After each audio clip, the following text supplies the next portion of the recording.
बिस्मिल्लाहिर्रहमानिर्रहीम, अस्सलाम वालेकुम। मैं आमना खटाना हूँ। आज मुल्क की मंजरनामे पर कुछ मुख्तलिफ खबरें नहीं हैं। मंजरनामा सेम है, स्क्रिप्ट सेम है, बस चेहरे बदल रहे हैं। स्क्रिप्ट ये है कि पाकिस्तान तहरीक इंसाफ से जबरन आपकी अलहदगी करवाई जा रही है। रोज़ाना एक नया चेहरा और कुछ ऐसे भी शनासा चेहरे जिनको हम बहुत अच्छे से जानते हैं, जैसे कल मलिका बुखारी क्विट कर गई, पाकिस्तान तहरीक इंसाफ को छोड़ गई, इमरान खान का साथ छोड़ने का उन्होंने फैसला कर लिया।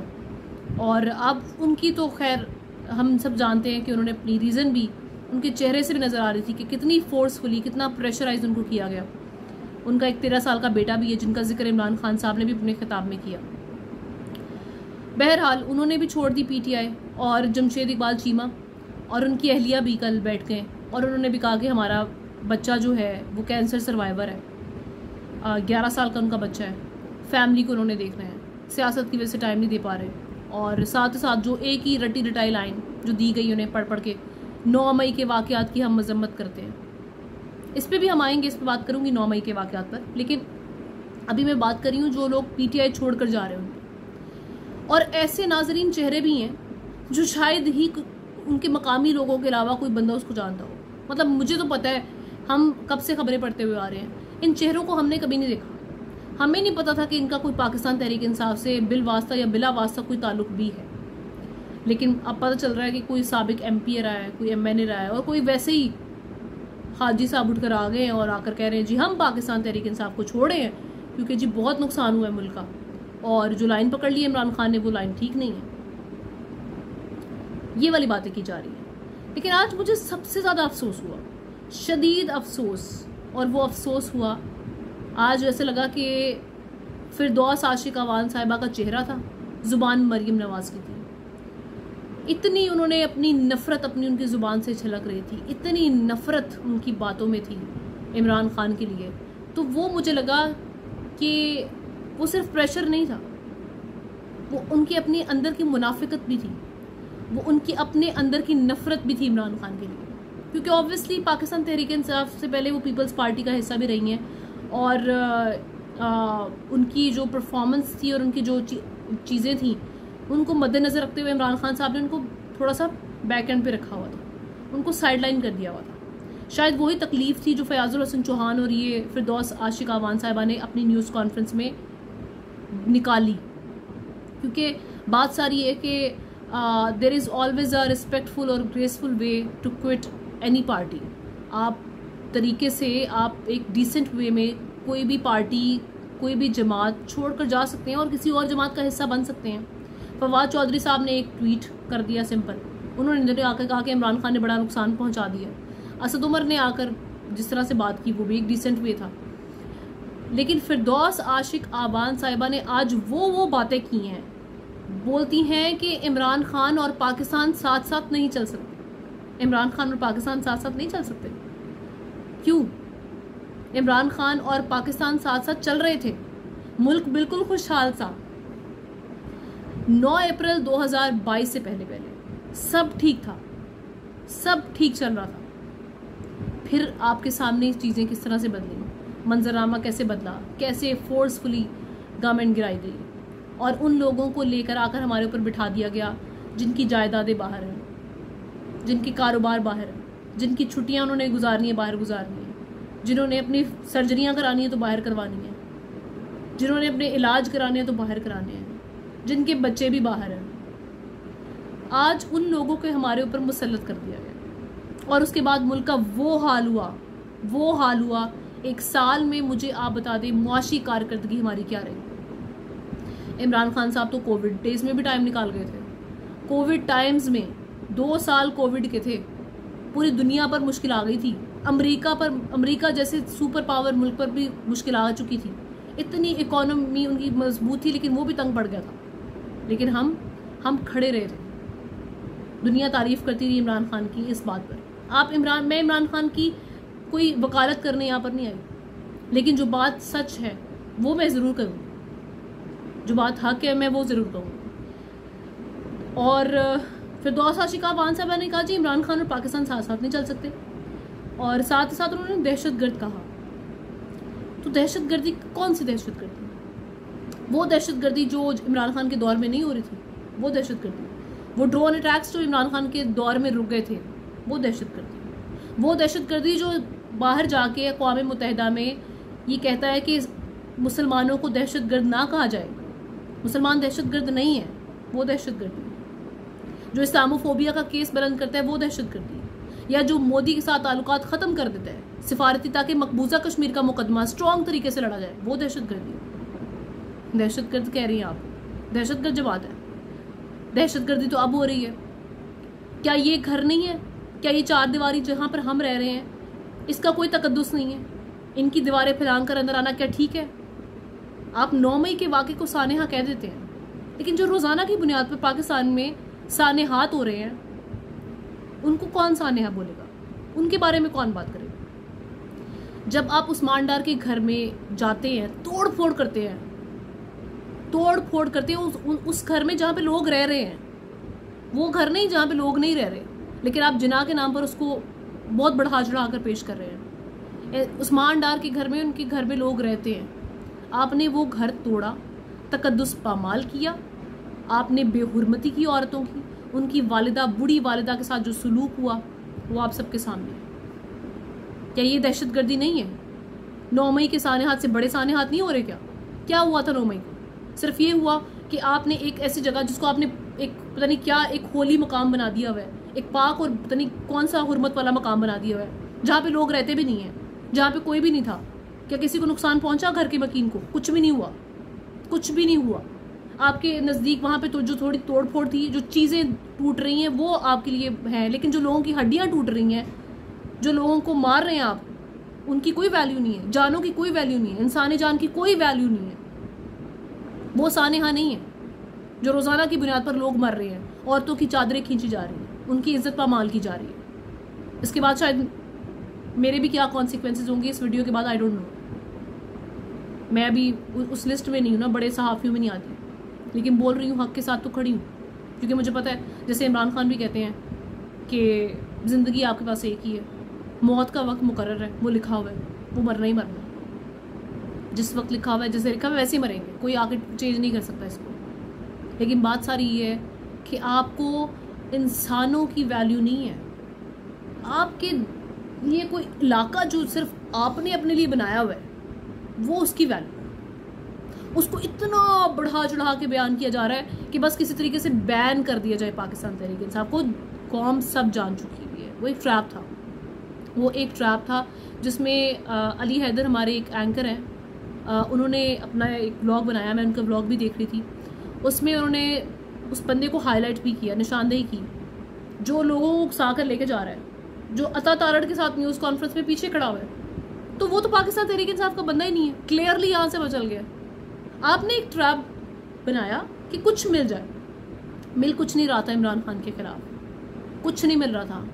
इद्दत में निकाह, पता नहीं कौन सी टेरियान केस, बेटी वाला केस उठा के ले आए, और फिर तोशा खाना, कहीं ना कहीं तो नाअहल कर ले, नहीं हुआ ना, तो फिर क्या किया? दहशतगर्द करके उसको ठप्पा लगवा दें, उसके ऊपर बैन करवा दें, उसको उसके लोग अलग कर दें, फिर इमरान को गिरफ्तार करते हैं, क्योंकि कारकुन सारे आपने जेलों में डाले हुए हैं, सहाफ़ी आपने जो उनके लिए बोलते हैं वो आपने जेलों में डाले हैं। 100 कॉल सहाफ़ी बाहर बैठे हुए हैं, जिनको आज कुछ नज़र नहीं आ रहा, जिनको आज इंसानी हुकूक कुछ भी नज़र नहीं आ रहे, जिनको बहुत कुछ नज़र आता था पहले, आज वो यूं है। शर्मिंदगी का मकाम है ये। और इमरान खान को अब प्लान सिर्फ ये है पाकिस्तानियों कि जो सहाफ़ी बोल रहे थे उनको तो आपने अंदर डाल दिया, जो बच्चे कुचे उनको भी डाल देंगे, तमाम यूट्यूबर्स उनको अंदर डाल दिया जाएगा पहले मरहले में, और कारकुनान आप ऑलरेडी हिरासत में हैं। वो बेचारे तो जो सह रहे हैं वो हम इमेजिन भी शायद नहीं कर सकते। पीटीआई आपने तुड़वा दी है, जिस पे आज बहुत खुशियाँ भी मनाई जा रही हैं PMLN की जानिब से भी। माजी में भी ये होता रहा है, ऐसा नहीं है, हम उस चीज़ को भी कंडेम करते हैं, वो भी गलत था और आज भी गलत है। लेकिन क्या ये गलत होने का सिलसिला हम एक दूसरे पर तालियां मारते रहेंगे? अब नून लीग वाले तालियां मारो जी, अब ये PTI टूट गई, और हम बैठ के PTI वाले मारते ये नून लीग टूट। ओ भाई, जब गलत हो रहा है कभी तो इस गलत को रोकना है ना। कभी तो कोई मकाम ऐसा आएगा, कोई वक्त ऐसा आएगा, कोई टाइम ऐसा आएगा जब हमें रोकना होगा इस सिस्टम को। इस पैटर्न को तोड़ना पड़ेगा। ये पैटर्न कैसे टूटेगा? हम सब मिलके तोड़ सकते हैं इसको। एक वाक़े को बुनियाद बनाकर, जो कि आपके सामने है कि क्या था, यास्मीन राशिद मना करिए अंदर ना जाए, तो जो आप हमारे घरों में आ रहे हैं वो क्या है? हम तो जीते जागते इंसान रह रहे हैं उसमें। आप दीवारें तोड़ के फलांग कर, हम आदर का आपने ट्वीट पढ़ा, उनकी बहनों के घर जा रहे हैं, उनको हरासा किया जा रहा है। क्या कुछ नहीं हो रहा इस मुल्क में? वो साने हाथ नहीं है, लेकिन हाँ एक जिना हाउस वाला साने हाथ बहुत बड़ा साने है। उस बेस पे आपने पीटीआई पे बैन करके, असल में मसला सिर्फ ये है कि इलेक्शन से रोक बैन कर रहा है इसको। पार्टी तुड़वा दी है हमने ऑलरेडी, लोग छोड़ के जा रहे हैं। शाह साहब का भी किसी ना किसी दिन मुझे लगता है बयान आ ही जाएगा। शाह महमूद कुरैशी साहब अंदर है, तो एक मुराद सईद के अलावा टू बी वेरी ऑनेस्ट मुझे लगता है कि इमरान खान को सब छोड़ ही जाएंगे, जो कि बहुत तकलीफ से है। एक बंदा है जो खड़ा है बस। मुराद सईद ने इस हवाले से लेटर भी लिख दी है चीफ जस्टिस को कि मेरी जान को ख़तरा है। अरशद शरीफ ने भी लिखा था, कुछ नहीं हुआ था। अब अल्लाह जानता है कि मुराद सईद के लेटर के साथ क्या सलूक होता है। बहरहाल जनाब, ये सूरत हाल है इस वक्त। इमरान को बैन करने के लिए, पार्टी को, पीटीआई को बैन करने के लिए, आपका हक छीनने के लिए ये वारदात डाली जा रही है। और उसके बाद फिर कोई भी नहीं होगा, इमरान जेल में होंगे, हम सब वैसे चुप करवा दिए जाएंगे, और अवाम तो वैसे सह रही है सब चीज़ें, फिर आपका वही निज़ाम चलेगा। बाकी अल्लाह इसका हाफिज़ व नासिर है। हम सब तो दुआ ही कर सकते हैं और आवाज़ बुलंद कर सकते हैं, हक़ के लिए बोलते रहें।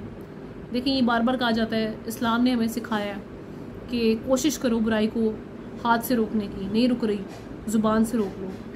ज़ुबान तो है ना, नहीं ज़ुबान से भी रोक सकते, डर लगता है उससे भी, दिल में बुरा जान लो। लेकिन पाकिस्तानियों चुप ना रहो, चुप ना रहो। एटलीस्ट गलत काम को देख के बुरा ही समझ लो इसको। आज मेरे कुछ कॉलीग्स भी हालात के ज़िम्मेदार इमरान खान को ठहरा रहे थे। वो लोग जो इमरान खान के कभी फैंस रहे हैं, फॉलोअर्स रहे हैं, वो बोल रहे हैं मुल्क में अदम इससे काम है, हमारे घर के बिजली के बिल नहीं जमा हो रहे, क्या तमाशा लगा हुआ है, जंग कर दी हुई है, बस बंद करो यार, इसको ख़त्म करो, कर दे बस सरेंडर इमरान, बस कर दे, अभी ये चुप कर जाए, सिस्टम के आगे बैठ जाए चुप करके, हमारे घर चलने दे, मुल्क चलने दे। मुल्क कौन चलने नहीं दे रहा? कौन चलने नहीं दे रहा? मुल्क तो चल रहा था 9 अप्रैल 2022 से पहले तो मुल्क चल रहा था। किसने बंद करवाया मुल्क को? किसने ख़राब किया हमारा अमन? किसने दोबारा से ड्रोन अटैक्स आने दिए? इमरान खान ने तो साफ साफ एब्सोल्युटली नॉट बोल दिया था। कहाँ से आ रहे हैं ड्रोन अटैक्स? कैसे आज औरतों की इज्जतें पामाल हो रही हैं? कौन कर रही है? कौन कर रही है? उसको हालात का जिम्मेदार ठहराओ, उसको ठहराओ। उसकी वजह से आज हमारी सैलरियाँ नहीं रुकी हुई, जिसकी वजह से रुकी हुई है ना, उनको बोलो कि उन्होंने ये क्या कर दिया मुल्क के साथ। मुल्क तो ठीक चल रहा था, बाहर इज्जत हो रही थी पाकिस्तानी पासपोर्ट की। मेरा अभी रिसेंटली बैरून मुल्क जाना हुआ, आप यकीन करें, लोगों को बताते हो कि हम पाकिस्तानी आंखें शर्म से खुद झुक जाती हैं। और वो वक्त था, मैं पहले उस वक्त में भी गई थी, उस वक्त में आंखें शर्म से नहीं झुकी थी। पासपोर्ट की वैल्यू हो रही थी, लोग जानते थे कोई लीडर आया है जो बात कर रहा है अक़वाम मुत्तहिदा में खड़े होकर कश्मीर की, इस्लामोफोबिया की, फ़लस्तीन की। अब आपके सामने है। अब हमारे इसराइल से ताल्लुकात भी बहाल हो गए हैं, हमारे इंडिया से ताल्लुकात भी बहाल होने जा रहे हैं। वो पार्टी जो मोदी को अपने शादियों में इनवाइट करती है, वो आज हमारे वज़ीर आज़म बने फिर रहे हैं, और औरतों की इज़्ज़तें पामाल हो रही हैं। मुल्क में महंगाई उरूज पर है जो सब भूल गए हैं, उस पर तो कोई बात ही नहीं कर रहा। तो ये तो मौजे मार रहे हैं। मरीम नवाज साहिब आज जाके इंतखाबी मुहिम चला रही हैं, क्योंकि एक पार्टी तो आपने ख़त्म करवा दी। अब आप जो, आपको तो कोई जानता भी नहीं था, अब तो आपका पंजाब में ज़िमनी इलेक्शन में आप क्लीन स्वीप हो गई, तो इमरान को बैन करवा के तो आपको फ़ायदा हो गया। और 9 मई के वाक़यात से किसको फ़ायदा हो रहा है? ये पूरी पाकिस्तानी कौम जान चुकी है, आप पागल ना बनाएं हमें। फ़ायदा हो रहा है इन 13 जमातों को और इनके हैंडलर्स को। इन 13 जमातों को ये फ़ायदा हो रहा है कि ये इलेक्शन से भाग रहे थे, इन्होंने एक ट्रैप बिछाया कि इमरान पे हम ठप्पा लगवा देंगे कि जी दहशतगर्दी करवाइए। दहशतगर्दी में क्या कुछ गमले टूटे होंगे, मोर कोई चोरी हुआ, पता नहीं क्या क्या चीज़ें जो लगाई गई हैं, वो सबको पता है। ये दहशतगर्दी हुई है। वो दहशतगर्दी नहीं हुई जो पेशावर में पुलिस वाले मरे थे पुलिस लाइन्स में, वो दहशतगर्दी नहीं हुई जो 25 लोग भी मारे गए ये 9 मई को ही, पाकिस्तानी थे वो। रियासत अवाम होती है, कोई इदारा नहीं होता। रियासती इदारे हमारी हिफाजत के लिए, हमें इंसाफ फराहम करने के लिए। अदलिया भी रियासत है, उनके फैसलों की तो आज कोई नहीं मान रहा, तज़दीक हो रही है। रियासत अवाम से होती है, याद रखिए। और आवाम जब आपके साथ नहीं ना होगी, जब नफरत करेगी ना आवाम आपको देख देख के, तो फिर आपको पता चलेगा कि मुल्क का क्या हाल होता है। मुल्क का हाल तो आप लोगों के सामने ही है। आज हम सब फ्रस्ट्रेशन में हैं, तकलीफ़ में, शदीद तकलीफ़ में हैं। और दुश्मन मुल्क, जिसको आप दुश्मन मुल्क बोलते रहे हैं, वो हंस रहा है आज आप पर। भारत हंस रहा है आप पर कि देखो यार, इनके मुल्क को एक बंदा अगर ठीक ट्रैक पे लेके चल रहा था, उसके साथ क्या हाल कर रहे हैं, और आपस में लड़ के मर रहे हैं और बात करते हैं इंडिया से जंग करने की। ये बातें सोच के, ये बातें करके जनाब मेरा तो ब्लड प्रेशर हाई रहता है। मुल्क में महंगाई अपनी जगह पे है, सारे मसलों से तवज्जो हट चुकी हुई है। यही चाहती थी गवर्नमेंट, वो हो गया। आप सबको मुबारक हो जो अपनी ज़ुबान बंद करके बैठे हुए हैं, और उन सब सहाफ़ियों को भी मुबारक हो जो मुनाफिकत ओढ़ कर बैठे हुए थे और आज वो खुल गई है। आज तो आप लोगों की ज़ुबानें बंद हैं। आज तो आप बल्कि खुशी से शामियाने बजा रहे हैं कि इमरान पर बुरा वक्त आ गया, देखो कारमा हो गया, कारमा हो गया उनके साथ। चलें फिर आप देखते रहिए कि फिर अगला वक्त जब आएगा, फिर कुछ ना कुछ, फिर कुछ सहाफ़ियों के मज़े होंगे, फिर आपकी बारी आ जाएगी। बस ये टर्न चलता रहेगा और आपने इस सिस्टम को रोकना नहीं है, क्योंकि हमने एका करना नहीं है, यकजहती हमने करनी नहीं है। वन पेज हमारा कभी आना नहीं है। वहाँ बाजवा साहब का वन पेज आ गया, लेकिन हमारा वन पेज नहीं आ सकता। अपना ख्याल रखिएगा और इमरान रियाज ख़ान को दुआओं में याद रखें। अल्लाह ताला उनका हाफिज़ व नासिर हो और अल्लाह ताला उनको जल्द से जल्द रिहाई का परवाना दे। अल्लाह करे इमरान रियाज ख़ान बिल्कुल ठीक हो, बखैर व आफ़ियत हो। मुझे बहुत तकलीफ़ हो रही है कि इमरान रियाज ख़ान के लिए जिस तरह से आवाज़ उठाई जानी चाहिए मुल्क में, उनके इंसाफ के लिए, वो नहीं उठाई जा रही। वो मुल्क का मुकदमा लड़े थे, वो हमारा मुकदमा लड़े थे। वो चाहते तो बाहर बैठे होते, लेकिन आज वो अंदर हैं। समी इब्राहिम साहब अंदर हैं। बहुत तकलीफ़ में हैं हम सब। आप सब बस दुआ करें मुल्क के लिए और ख़्याल रखिएगा अपना। अल्लाह हाफ़िज़। सब्सक्राइब और लाइक ज़रूर कीजिएगा। Thank you.